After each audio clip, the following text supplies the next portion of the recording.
Hey everyone, I'm meteorologist Joe Murgo. Welcome to an episode of That's Cool, and we are going to show you things that hopefully you walk away with and say, hey, that's cool.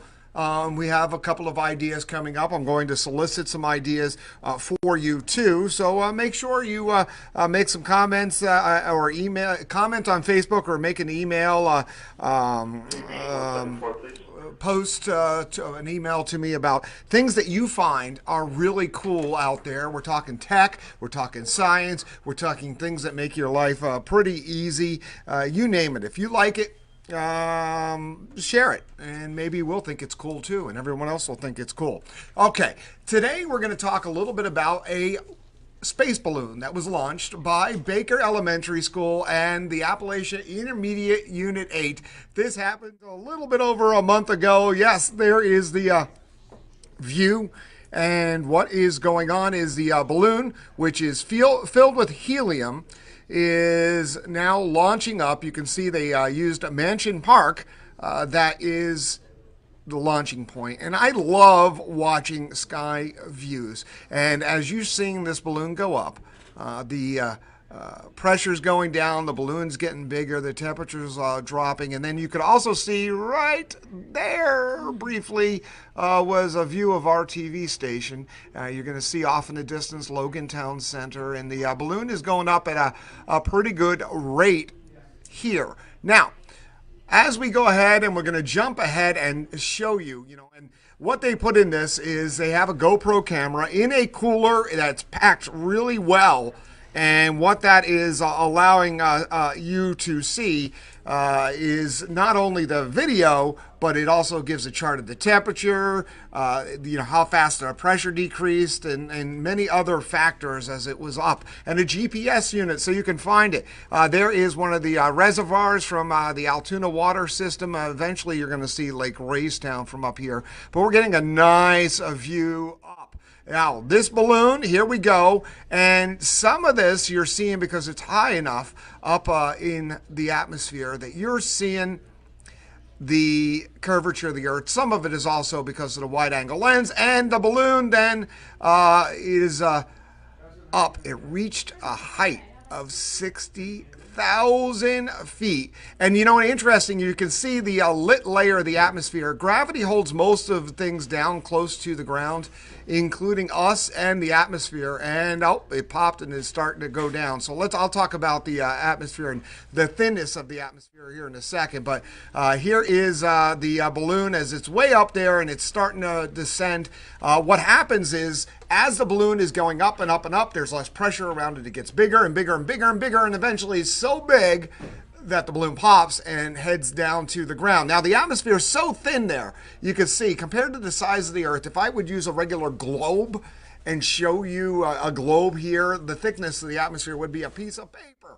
So that is pretty cool, that the atmosphere is just so thin, and we made it so high. The highest elevation was 64,100 feet. And again, I want to thank the Appalachian Unit 8. Sean is the one who goes around does this, and I really appreciate him sharing this information with us. That's cool.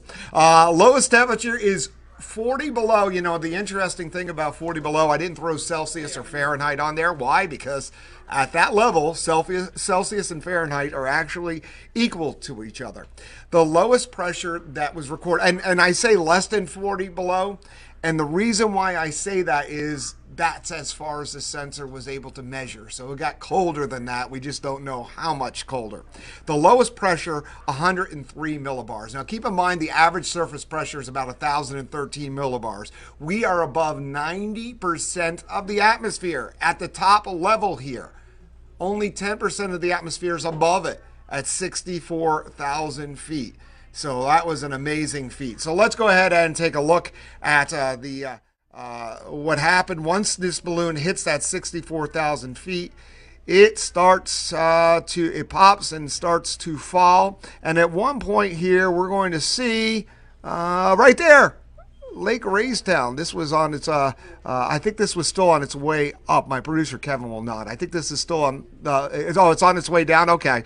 But you can still see Lake Raystown off in the distance. And this is You could see the folds of Pennsylvania. It's not too often that you could see a view from that high up, and that we were able to catch a video as it was coming down. So that is really cool. Let's go ahead and flip on over now and take a look at the landing, which this is a farm field that is in southeastern Pennsylvania, and watch as it comes on down, coming down a pretty good clip. And fortunately, it landed in the middle of a farm field, which makes it very easy to find.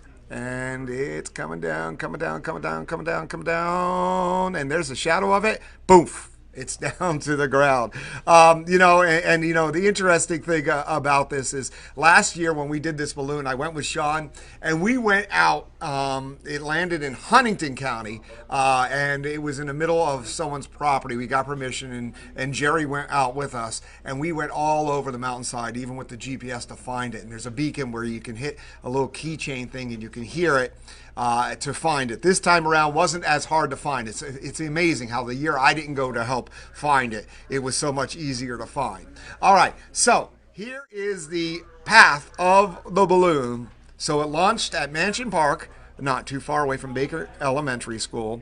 It popped just to the west of Carlisle, and on its way down, ended up going down southeast of Carlisle, Pennsylvania. So it went a little farther than it did last year. So a very cool thing, a cool science experiment. And again, want to thank Baker Elementary School and the Appalachian Intermediate Unit 8 that has this program and goes to schools. And ahead of time, they really work on predicting the flight of this balloon and figuring out where it's going to go. And they weren't that far off on this. They were using the winds aloft and so forth. And then they have to go get it. And it's a nice science lesson in school. So I always applaud. You're very cool for doing that. All right. So this is a new segment. Hopefully you enjoyed looking at the Earth from the outer limits of space. I will share different things with you. Sometimes it's a website, sometimes it's a gadget, and sometimes it'll be something that you never realized that could make your life a little bit easier. How many of you guys like to use Alexa? I would imagine a few of you. I use it quite often at home. Well, there is right now, and Amazon's working on an Alexa for the car, but it's not widespread. But there is a little tool out there that allows you to run Alexa from a car. Yeah, it's an interesting way. If you have an older car that you don't have a good system in there, it is a cool thing to learn about. We're going to learn about that. And again, if you have any suggestions, you can email me at jmurgo@wtajtv.com or submit on a Facebook post something that you would like me to show you and share because it's cool. See you next week.